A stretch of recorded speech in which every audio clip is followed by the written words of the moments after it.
Okay, it looks like we are ready to go for session number 2. Thank you everyone for sticking with us. And if you are just joining us, welcome to session 2 of day 1 of Evalu8, a demonstration of the WJ4 Digital Brief Cognitive Ability Assessment. For this session, I'm very pleased to introduce Dr. Katie Junsky. Dr. Junsky is head of clinical product at Riverside Insights.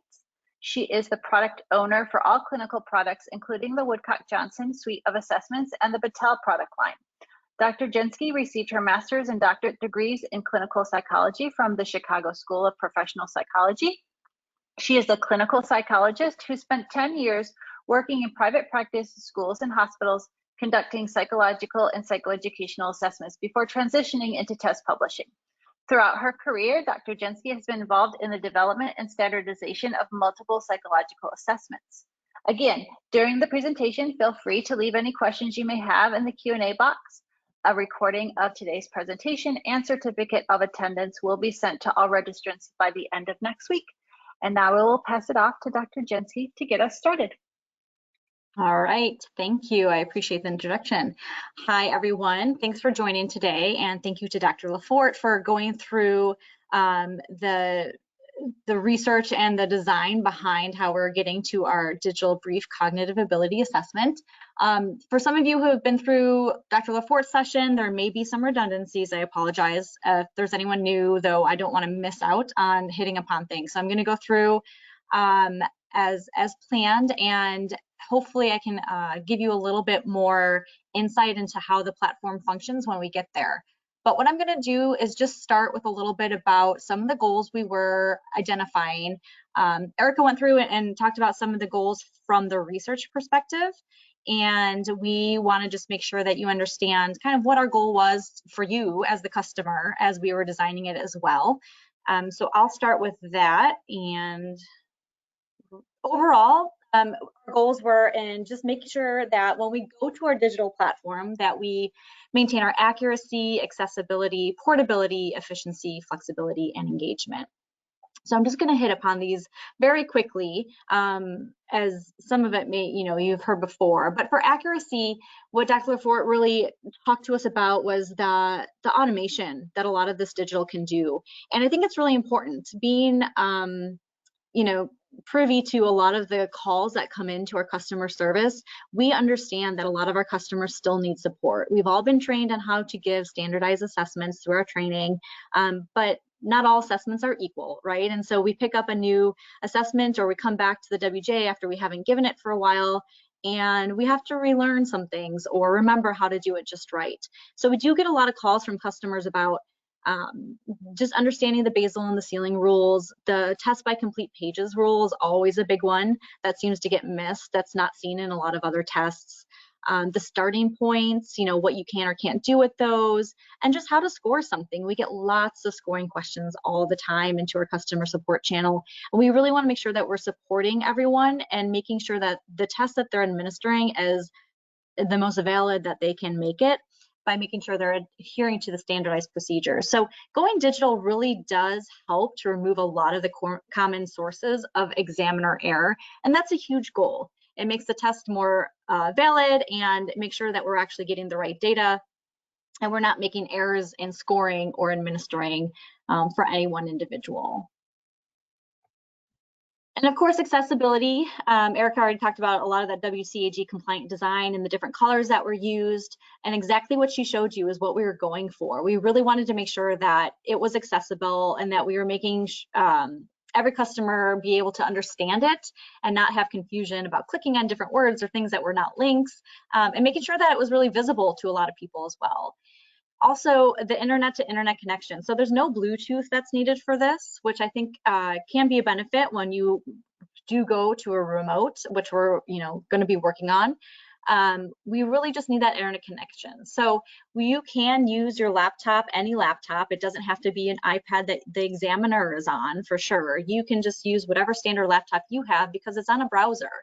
And then we are testing it out on the iPads.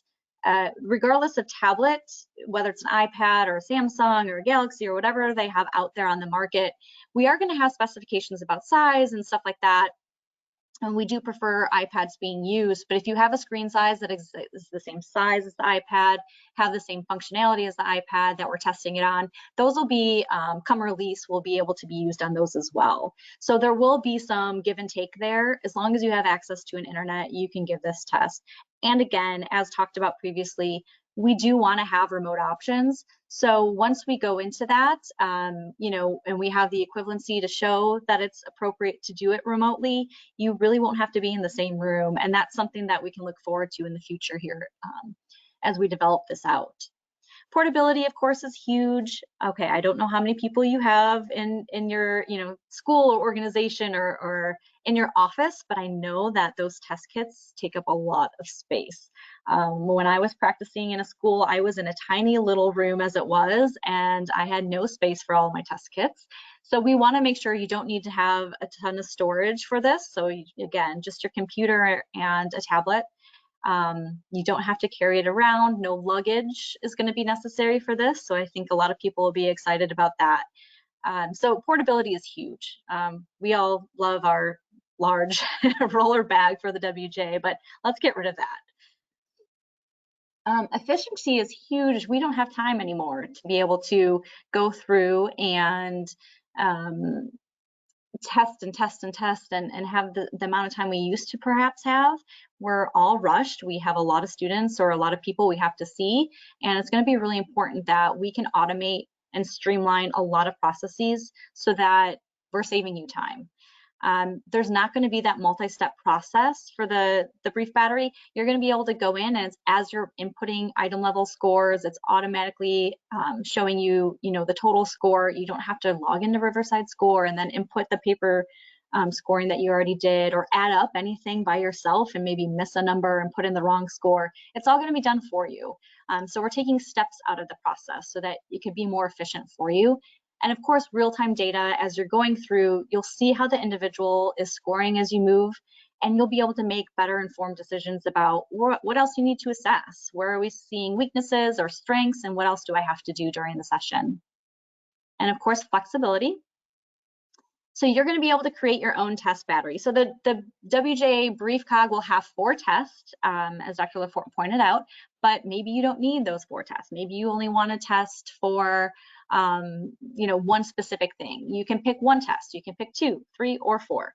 It's up to you, but you don't have to use all of them, and you won't, you know, have to. I heard the question prior about, you know, the protocols for the brief battery. This is what we're trying to solve for. It's our first go around. We definitely want to solve for this for the larger WJ as well. We don't want to have you commit the entire test record when you only gave 2 tests. So we are trying to solve for that, and this is our first attempt at doing so. And we're going to continue to make improvements on all of our products so that that is no longer an issue, because I know that's a large customer complaint as well, and I understand that. So we're gonna, you know, be able to give you the pick and choose and allow for more personalized assessment, which I think is going to be really great. And again, we're starting with the brief cog. I know it's brief, but you know, we're gonna give you that flexibility as we move along here. Engagement is huge, right? So a majority of examinees do prefer to work on tablets nowadays. They're used to it. Everyone's using their Chromebooks, and this is just something that's become part of education. It's also become part of our world in the working world. If you're testing adults, everyone is becoming much more comfortable and familiar with technology. So, you know, we want to make sure that we're keeping up with that as well and maintaining their attention. We also want to make sure, as Dr. Lafort pointed out, that the examiner can focus on that examinee. That's a really important piece of this. I remember sitting across from individuals and trying to read the test questions on one side, point to the stimuli on the other side as I'm, you know, reading the instructions, also marking down 1s or 0s while I'm determining whether they got it correct or incorrect, flipping the pages, making sure that, you know, I was able to read everything I had to while looking over at the examinee. And I really didn't focus a lot on their behaviors as much as I wanted to during the session. This automation and the digital aspect really does allow you to focus more on watching them respond. The beautiful thing, as you saw on some of the screenshots that were in the previous session, was you can see everything the examinee is doing on their tablet without actually looking at their tablet. You can see when they move through something. You can see how long they're on an item. You can study their face now because you can just look at them and see, on your own screen. It takes some of the awkwardness out as well. When you're testing, an examinee doesn't, particularly know that you're looking at their screen on your computer. So they're not as tense, perhaps. They're better able to focus. They're not so worried about performance. And that's a really great thing, to be able to get the best of someone's ability and knowing that they're engaged and they are not feeling as though they have to be pressured in one way or another. So some of the early designs, I just want to show you some of what we played with, right? So we really did explore a lot of how to do this. The UI UX design was a big part of how we were able to get to the final design that Dr. Lafort showed you. If you see on the left-hand side, I mean, it's very general, right? There's not much flash to it. It was just, how do we even organize something on the page? And if you look to the right, we did explore video integration. That isn't immediately available, but we're working on that as an option as well. But if we put in a video, where do we put it? How does it shrink the size of the screen? What do we do there? Also under that exploration of video, you'll see the pink triangles for correct and incorrect. If you look down, that's what's in the current paper right now, right? So do we keep that? Do we not keep that? Do we move to something more or different? How are you, our customers, going to respond if it's unfamiliar, so to speak? So we had a lot of testing to do with this, and we did have an advisory panel. So as we worked through different designs, as you see on the left hand, we still have those pink up, triangles up and down, the pink query. We have directions there. It was pretty basic, and we were trying to stick to what people saw on the paper. But we went through and we also worked with our designers, and they came up with new and updated, I would say, icons that we are using now. The orange up there to kind of give you your information of what you need to do, the green check for correct, the red X for incorrect, all of that kind of stuff. Our advisory panel, who's made up of customers just like you, they decided to be part of this and to go through these designs and take some time out of their day just to give us some feedback. And they really liked the new and improved, I would say, updated icons that we chose to go with for now. So I think that that's a really good improvement. And it was really based on the feedback we got from our customers. And so this is one of our hopes too with launching the brief digital cog, is that we want to get feedback from all of our customers. We want to hear what you like, what you don't like, what's working, what isn't working. The great thing about this is we can change things on the examiner side without really impacting any of the data we're getting on the examinee side. So if there's little things or changes that need to be made to the examiner side, we can do stuff like that, and we can make it, enhance it, and improve it based on customer feedback. So really, when we roll this out in the fall, it's going to come out without the scoring and reporting because, as Dr. Lafort said, we're currently collecting data to establish equivalency, but we want to get that feedback from you guys. So anyone who currently has the cognitive battery that is a customer of ours and has an account in the Riverside Score platform will eventually see this option of the WJ4 digital brief cognitive assessment, ability assessment pop up. When we are able and ready to release it, that'll pop up and you'll have the ability to play around, to train yourself on it, to use it as practice, and let us know what you like, what you don't like. It's our beta version and we're really excited to get your feedback. We want to make sure that you are happy with it, you're content with it, and we're meeting all of your needs. So from the product perspective, that is our main goal. And we really want to make sure that we can get that. So that'll be coming soon if you are a current customer. And then, as Dr. Lafort said, once we get all of our research to support the scoring and reporting to the paper norms, we'll go ahead and release the scoring and reporting as well, and it'll be a full functional product. So we're really excited about this. So I do want to talk really briefly about what is in the brief cognitive ability assessment. It may not be what some customers expect just based on the name. Dr. Lafort did show the tests that are in there, but I'm going to go through them a little bit more, especially if you are not a current cognitive ability assessment user, I want you just to have a little bit of highlight for what you're looking at here. So we do have a brief battery in the cognitive battery, but we chose not to have the brief battery be what we put out for the digital. What we actually chose was that GF-GC composite, and there's a reason for that. So I just want to make sure I go through that and that everyone's really clear on what actually the brief battery will consist of. So it's going to be the 4 tests that are in the GF and the GC.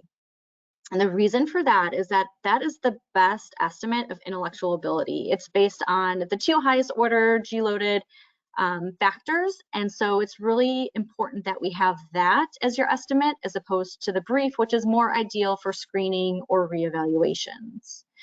So the GFGC can really give you a lot of information. It can be used for identifying individuals for gifted and talented programs.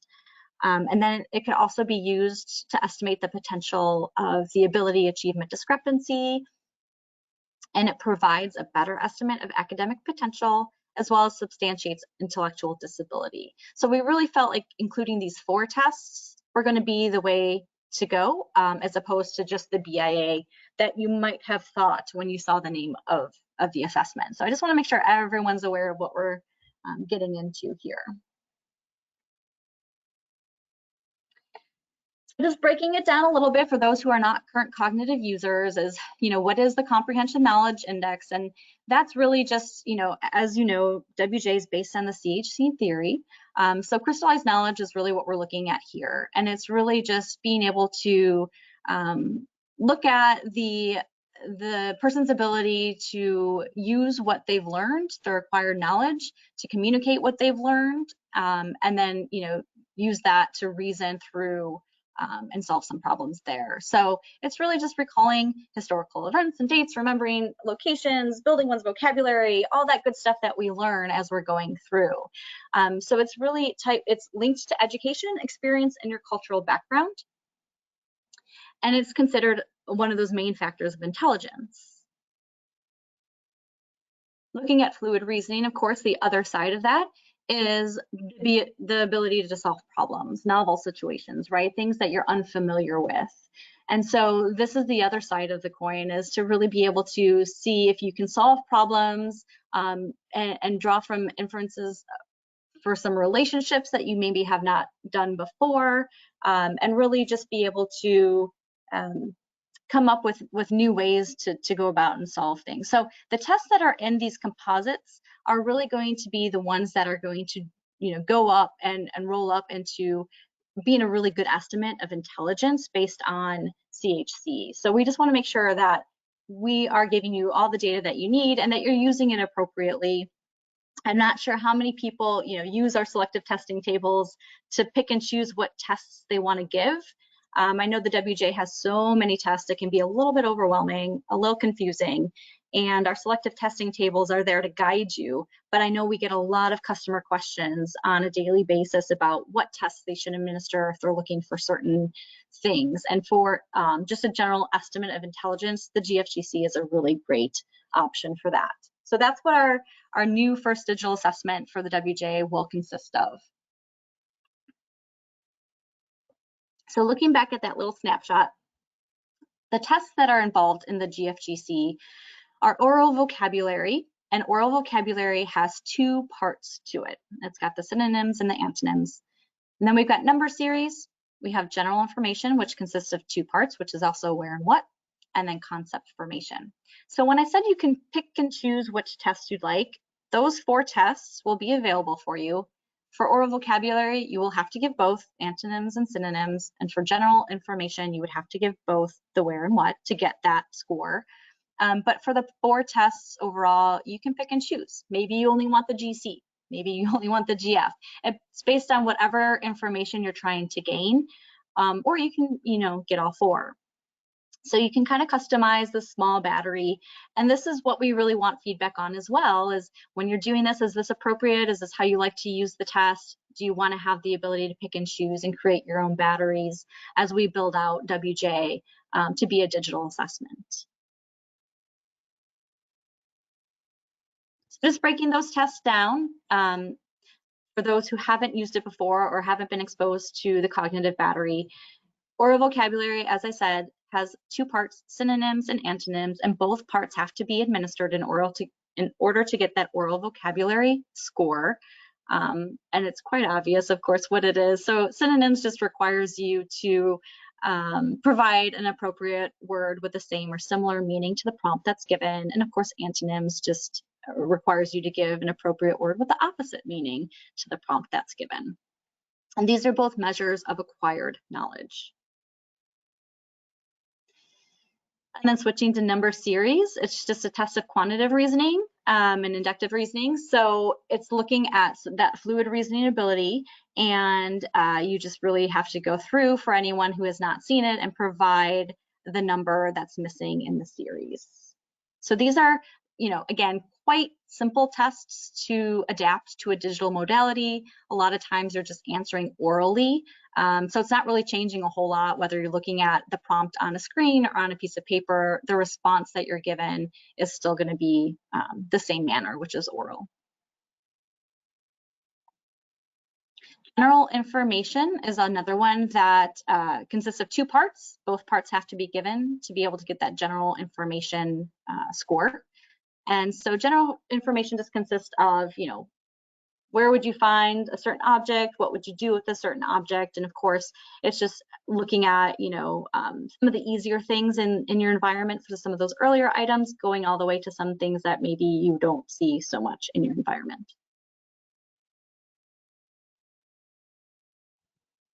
And then concept formation, Dr. LaForte gave you a really nice kind of visual to how we changed some of these things with the audio and the video that was part of the instructions.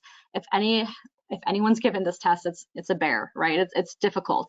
You're pointing from one side, you're reading directions on one side of the tab or one side of the easel while pointing to the other side, also trying to, maintain that focus, give the directions verbatim, not making mistakes and pointing at the right time. It's really hard to do. And so the video she showed of how we were able to automate that so that the examiner can really just sit back and the examinee can go ahead and pay attention and focus on that video to get the instructions is really important, because this is a controlled learning task and it's really difficult to, it's difficult for the examiner to even administer itself. So we take a lot of error by making this digital out of it, because if the examiner is not giving proper instructions or is not, quote unquote, teaching the item correctly, then the examinee may not answer correctly, even if they could have. So by doing this, we're making sure that the test, again, is more valid, we're administering with more fidelity, and we're not having as many errors in our testing sessions. So this is I think this is the coolest one in the brief digital cog, just because of the changes we were able to make it that much better for the examiner and for the examinee, not having to focus on the examiner talking and trying to pay attention to the examiner pointing. Videos, quick videos we're all used to, and it's something that's become a part of our lives, and most children can attend to the videos a little bit better than trying to listen to the examiner while watching them point to different things. Okay, so what I'm going to try to do here is get out of my PowerPoint and get onto the actual site so that you can see what we're doing here. And this will be our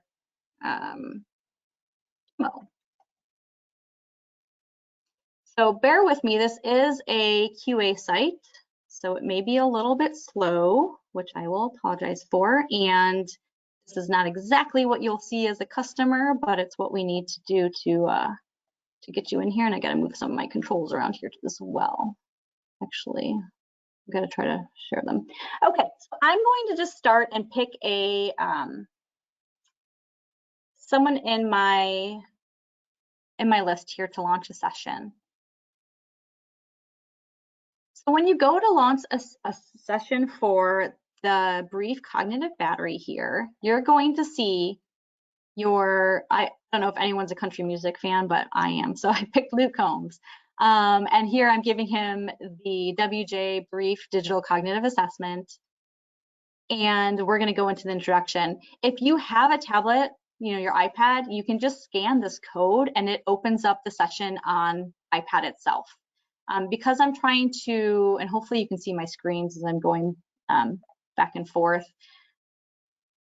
As I am going to launch, I'm going to click here. This is another way to do it. It's going to open up a place where I can put my session code and I can join a session. So this is actually what the examinee would see on their tablet. So they do have to accept that there's audio, animation, and voice capture features. So I'll push that and accept. And here's an icon. And I will show you what these icons mean because they have we have a tutorial for that. So again, as Dr. LaForte showed you the overall, and excuse me, I'm going to be moving controls around that you probably can't see, but here we've got our main navigation. So as I open that up, I can go home if I wanted to get out of my session. I can see the tests that are in my session. I can review anything if I have already been through the test and I want to make some look at notes I've made or items that I've missed or want to go back to. I can do that here. I can get some help and I can log out. So this is my little control panel I'm going to hide. Here I'm in my test session introduction, and should I need to go through the test, you'll see this change depending on where I'm at. This is telling me who I am testing. So Luke Holmes is there. He's got a birth date in there. His age is 8. He's in grade 2. And here's those notes. So I know there was a question before about taking notes. So I want to make sure I show it to you. Here's the notes you can write. This is at the item level. So I could write in here, he was confused on this item, and I can save that note. I can make it at the test level. Didn't understand this test. Or I can make it at the whole test block level. Was distracted during the whole session, let's say. Right, so I can make notes at any level that I'd like to during the session, and I can close those there. So again, just as you've seen before, we're going to have this words that we say as close to blue as possible, but of course not blue, because as Dr. LaForte showed you, we don't want you thinking you can click these things. These are what you would always say like in the paper test book. So we wanted to hold on to that color being as close as it is possible, since that's what you're used to seeing. Here is just a session introduction. So we're going to talk to this examinee about using the tablet. We're really just introducing the tablet to them, and also some icons. So this is just the beginning statements that you would normally say we're going to do these tests, but we changed it obviously because we do have to introduce the fact that they have a tablet. And then of course, we have to introduce them to what they're actually going to be doing. So sometimes there's a done button. And if you see my hand over here went to this, it's black pointer finger, and I can show them where the done button is. And if I click to the examinee view, done button is here. Should I be moving around on my screen, you'd be able to see my hand moving. I can't show you both at once. So this is what we're just doing, is teaching them where things are and what the icons are. We already saw this icon, right? So we want them to know what this means. So this is a picture on your tablet, and we want to explain, you just have to listen, right? So we would read the words verbatim, ask them if they have any questions, and again, they're seeing exactly what we see. So we end that introduction, and it's going to put me into the first test. So as you know, in the paper test book, when you flip open, you can see all the instructions that you need to do. And so we have all of those here as well. And you scroll, and there's the scoring as well. So this is really just that first page that you normally see in your paper test book, and we just put it here. Over to the right, you're going to have things to know. So this test uses voice capture, right? So this is oral vocabulary synonyms, and it's just a verbal response, right? So we're just going to capture what they're saying in case we have to go back and reevaluate how we scored something. So after you know what you're doing and you're ready to start, you say, let's begin. And again, this pops up to say, okay, well, we know Luke was in, I think he was 8th grade, or I'm sorry, 8 years old in the 2nd grade, right? So it already gave me to the starting point that I have to be at. Should I need to change that, I could do so here. But I'm already where I need to be. The voice capture is active. So I know that I'm going to be able to collect whatever I need to data-wise and go back and listen if I have to. And then I just have to make sure that the examinee's tablet is working, and then I can start the test. So this is a simple administration. This test is super easy to do, both antonyms and synonyms. And all you have to do is, go through the prompts. And I want to show you here the word house. As I'm moving through, everything I see over here is on that screen of what the examinee would be saying or seeing. So again, I can open my notes if I need to and take a note. I can go through, and here's where these become active. I know you saw the screenshot before.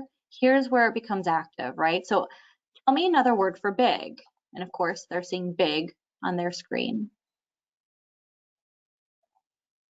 So here are the most frequently answered, given answers. So here I can click and it highlights green, highlights red. Here's the other. Again, I have voice captured, so I don't have to type in, just like Erica had said, and I can score. Or no response, or I don't know.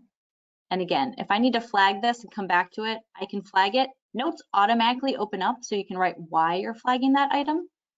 So that's an important thing as well. But I'm going to go ahead and say, yeah, they did that sample item right. And I can keep moving on, and it's just going to go then into item 1. And you'll see up here it changed. It tells you what test you're in the whole time. So as you continue to move through, you'll see that I now have a little bit more here. And the reason is because I have query. So if I say, tell me another word for angry, and they say upset, and I click upset, you'll see up here it changed. Tell me another word. So again, we used to have these queries in the boxes to the side on the paper. Now it just changes the prompt up here. And here's another thing that pops up. If they haven't responded in a certain amount of time, we want to make sure that we're still maintaining our pacing rules. So we're going to encourage a response. This is what is just a reminder to the examiner to kind of keep you on track. You don't want to give them too long because you want to keep up the pace and then keep them moving forward. So again, this is how it works. And as you saw before on the bottom, sample item 1 was correct. We didn't have to do that. Here's 3, and then we started moving. And it has 31 items, so we know where we're at throughout the entire administration. I'm going to fill out wrong right here, so I can show you how, I have to use the other field.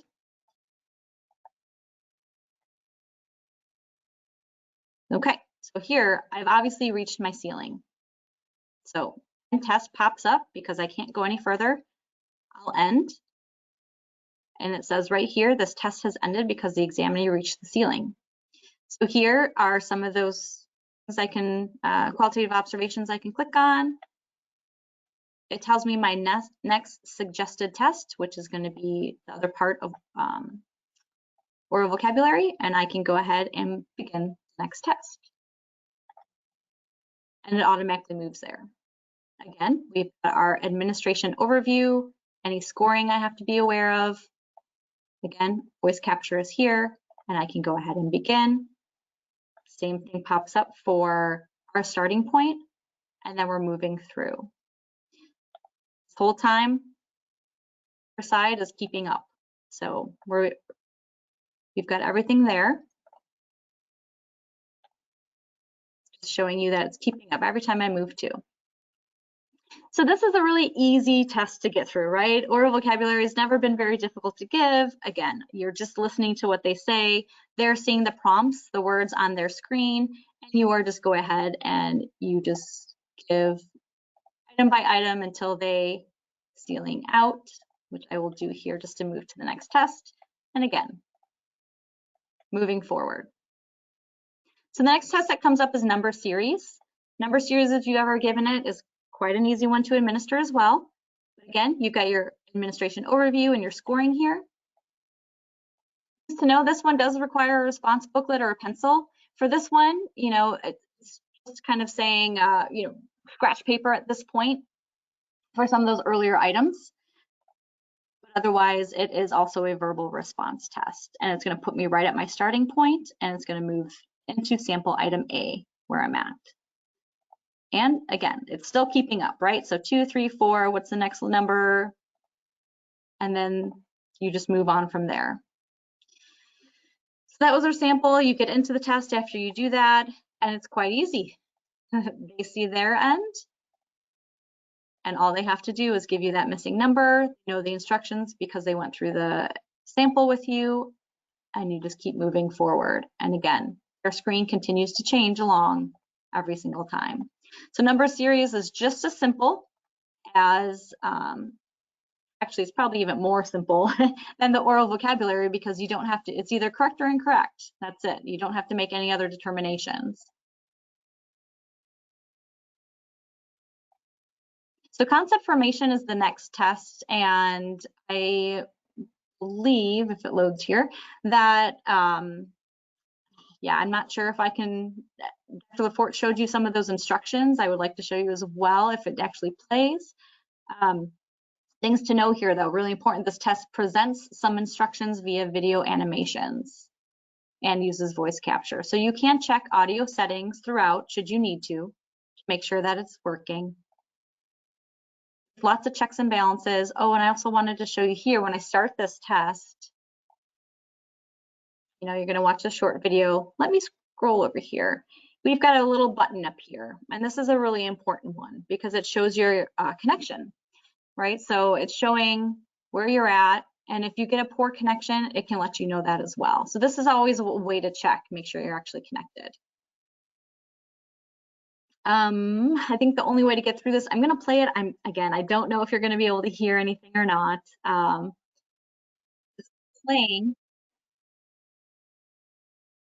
and this is the examinee side.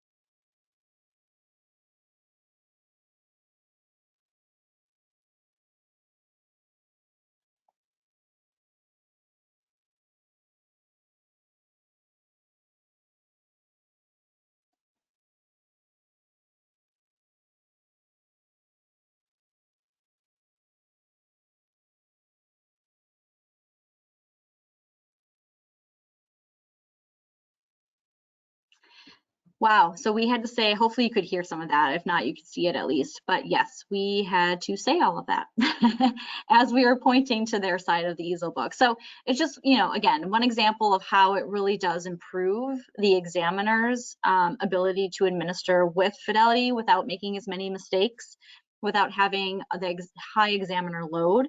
You can really pay attention to looking at the examinee during the instructions, making sure that they are truly understanding what's going on, they're paying attention. If they're not, you know, you can easily come over and take a note, was not paying attention during instructions. And that might be, you know, something you can come back to and write in your behavioral observations and your report out. So there's a lot of things that you can do while they're watching that, and you're observing them as well, which I think is a really great feature. It frees us up. So then moving on, again, it's just you as the examiner doing exactly what you're trained to do, verbatim, giving the instructions here, and then just based on the response, go ahead and do what you need to. Again, query is here. It changes up here so that it tells you exactly what to say should you need to query. And then you can change to a correct, an incorrect. For this one, because you are teaching and you're giving feedback, when you give an incorrect, it automatically changes the prompt up top so that you can give the verbatim what you need to say to the examinee to teach them. So let's say they got this correct, they'll be moving on. I know that there's more videos that are going to have to play, and I don't want to put you through that. I just think it's really important to see how great this is, that every time you click on something, you get directions up top to tell you what you need to do and exactly what you have to say. There's no page flipping, there's no trying to find your spot on the page. All of it is always up there so that you know what you need to do.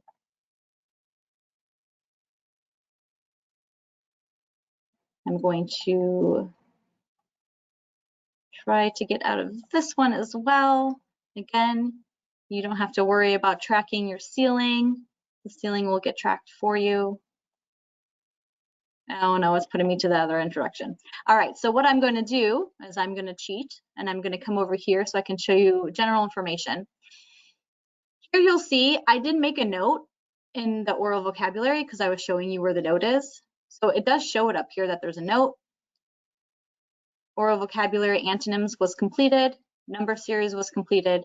Concept for formation I'm in the middle of. And then neither of the general information have been completed over on the left-hand side here. So this is a great way to see what you can filter by what has not been completed, by what's in progress, or by what's been completed or just flagged. So nice little filters over here as well to be able to show you where you're at. So I'm going to go over to general information just so I can show you. Again, general information is a very easy test to administer as well. There's nothing really required. Voice capture will happen in this test in case you have to go back, but it's really just responding verbally to answer. So we'll start this test. Here it's showing you do not need to be looking at anything or paying attention. So they'll have this on their screen knowing that they need to pay attention and focus on the examiner. So again, you're just asking questions. They're not even looking at the tablet. They shouldn't be looking at it. Here's the icon to let them know they don't need it right now. So you ask their questions and you go through and you score based on their responses. And this is a fairly easy verbal test that you really don't have to do much with, right? So those are the tests. I mean, there's the other general information aspect that you have to go through, but there's nothing else that needs to be done here. What I do want to do is just end the test quickly. Oh, I lost the sync of my device. That's a great thing. So before you start the test, instruct the examinee to tap accept on their device to activate the audio, animation, and voice captures. So here I am, here's the device. I have to have the examinee do that again. And then, oh yes, it's bringing me back because I did not complete concept formation. So this is another feature as well. I cheated. I jumped out of concept formation because I didn't want to make you watch the other video. But if you cheat, it's going to bring you back, right? Because you didn't finish this test and it has to be completed. So it is trying to bring me back to that. I'm going to cheat again. I'm going to skip out of it. And I'm going to bring you to the last one. It's not going to let me, score all of them because I did cheat and didn't finish it. But I just wanted to make sure you saw all of the tests. And again, the examinee does not need to use their tablet, so it's showing that icon. But simple tests for general information, you're verbally just asking questions and they are answering and they don't need the tablet at all. So you can imagine that equivalency for this one will be right on. Again, going to bring me back to concept formation. So this is the basic foundation for the brief cognitive ability assessment. I showed you all of the tests. I'm going to, I would like to try to stop or get through this one without you having to watch the video, but I don't think we'll go through it. So I'm going to exit out of there so you don't have to go through that. And again, it's exited out, so the examinee is going to see that they were left out of that session as well. They're no longer connected. So when they're completely done, then it exits them out automatically. So that is just the brief overview of the WJ4 Digital Brief Cognitive Ability Assessment. I'm not sure, I think I've got maybe 15 minutes for questions if we even have that many. But I hope you enjoyed kind of seeing the test live and how easy it is to get through it and to navigate through it. Some of the improvements we made with the automation of instructions, the features that we have there to guide you through it so that you're not missing things, the note features, the feature on the bottom to see where you're at, kind of, going through the test itself. Lots of neat things, lots of things we thought about. And again, this is the assessment that we are going to release as a beta version this fall to those customers that are current COG customers. You're just going to get it. You're going to see it on your platform. It'll pop up at some point. We'll alert you to it when it's coming closer to time. And it's just going to be so that you can get in there, play with it, practice with it, learn it, and give us feedback. We really want to hear from you. We want to hear what you like, what you don't like, what you wish you had, things that, you know, are working for you or not working for you. Your experiences are going to help us to enhance it, to better it, to change it, so that when the product itself does launch and go live, we'll have everyone's feedback as much as possible. And hopefully it'll be the best product that, you know, we can develop for you. So your feedback is really important to us. We're really excited for this. This is our, again, first fully digital solution for the WJ. And we're excited to start with this and offer it as a product coming up here soon. So with that, Sarah, I don't know if there's any questions that have popped up throughout or anything that someone wants to see again. I could always log back in. There are several questions that have come through. A couple questions about testing by complete pages. And I know you probably both, Dr. Lafort and you touched on it, but if maybe you could review sort of how testing by complete pages works in the digital version.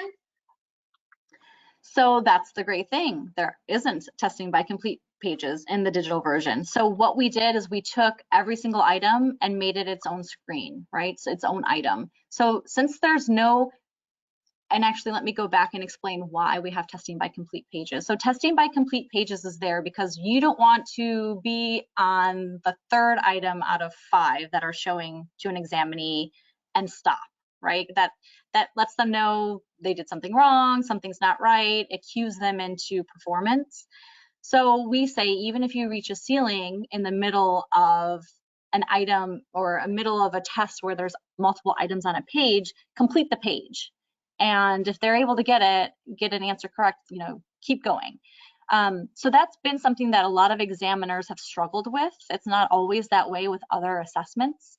With the digital version, we no longer have test by complete pages because we only have one item presented at a time. So if the test ends after an item, they won't know if it was supposed to end or if it ended because of performance. Whereas in the paper, if it ends in the middle of a page, it cues them into performance. So I hope that answers it a little bit better. There's no longer, in the digital version, there's no longer a test by complete pages. It'll just end at, it'll just ceiling out when it reaches that, you know, 5 or 6 or whatever that ceiling rule is for that test. Okay, thank you. I guess there's also a couple of questions about student self-corrections or examiner mistakes. So you've marked that they answered incorrectly, you may have progressed to the next screen, and then the child comes back and says, oh, I meant to say whatever, or you clicked incorrect and that was a mistake. How does that sort of process of going and sort of changing responses work? Yeah, so if I went through all of concept formation, it probably would have brought you to the review section. So after you're done administering, first of all, you could always take a note if you need to go back. And on the bottom for, I don't know that's enabled now, but let me see if I can actually get it up just to show. On the bottom of the page, you will be able to, again, I don't think it's functioning at this moment because we cut it off for our research project. Oops, hold on, I'm trying to move controls. So down here, if you can see my screen where they are, what you will be able to go back, like if you did put this correct and it was supposed to be incorrect for sample 5, you could eventually go and click on that and go back there and change it. And now it's incorrect. And then you can move forward. So you will be able to go back should you need to and change a score if you made an error. And again, if you flagged something at the very end, when you're done with the administration of the assessment itself, there's a review process to go through. And that review process will take you through any items that are flagged and say, do you want to listen to this? Do you want to look at it again? Do you want to reconsider your score? You know, you have that option to go back and review that and fix all those flagged items. So that's a way to go back. Either here to change it if you made the mistake and you noticed it right away, you can, you know, kind of go back and change it. But what's best practice will be at the very end after you're done with the session to go back and change those things. Just take a note taking a note is always the best way because it'll all flag it. And then you can say, hey, on actually sample item 5, I made a mistake, I need to change that. And it'll get flagged for later, and then it'll pop back up and you can go, oh, yep, that's right. I'll go change number 5 right now. So you can change those at the end of the session. It's preferable that you do that not in the middle of the session, because again, you don't want to change an item and have something pop up on the examinee's tablet that they shouldn't be seeing. Great. A couple of questions about testing the limits. Yeah, so if you want if to go examiners through, wanted to sort of, yeah, go ahead. yeah, so the test will end, right? So it ends so that it can give you your score. If you wanted to go through and test the limits, right now we don't have that ability to do so, just because we are collecting data and we don't want our examiners collecting data to do that. But we could have functionality where you can click on something and move forward. So we will work on that, and that is actually an example of really great feedback I would love to have from anyone who wants to go in and play around with this after it releases the beta version, so that we can work on those things and make sure that we can accommodate those requests as well. Okay, I think just maybe the last question is sort of a review of accessibility to the beta version. How does that work? Who gets it? How much does it cost? All of the things. Yeah, so the beta version we hope to release in the fall. There's anyone who is a current cognitive customer will just get it'll pop up on Riverside Score on your account. So you'll log in someday on riversidescore.com. You'll log into your account and you'll see another tile. You know how well, if you're only a WJ customer, you may not see a tile, but you'll see a tile. Let me see if I can do a quick login to Riverside Score. Not this one. Give me a second. So when I log into my Riverside Score, because I have entitlement to all, there's different tiles here. So if you only have WJ, it automatically goes into WJ. If you have multiple products, it goes into other ones. But you'll see a pop-up here. There'll be a WJ for Digital Brief Cognitive Ability Assessment tile that'll pop up and you can log into. When you click on that, it'll bring you into it, and it's free. It's a beta version. So we're not giving you scoring and reporting. We really just want you to go in, play with it, and give us your feedback. When you do that, your current customer, it'll just pop up and you can give us all your feedback, play around with it. It's no cost to you. It's really a benefit to us to make sure that we are developing the best product possible. Once we actually launch the product itself, it'll be available to everyone. And we don't have pricing finalized yet, but it's not going to be, I promise it won't be expensive. And it'll just be, again, if you want it after the scoring and reporting has launched, and we will keep you informed about where we're at with that. Again, we're working on getting the research for it. We'll send out you some marketing materials so that you guys are aware of when it's launching as an actual product to get that scoring and reporting, and then you could add it on if you'd like to. Excellent. Well, thank you again for the presentation.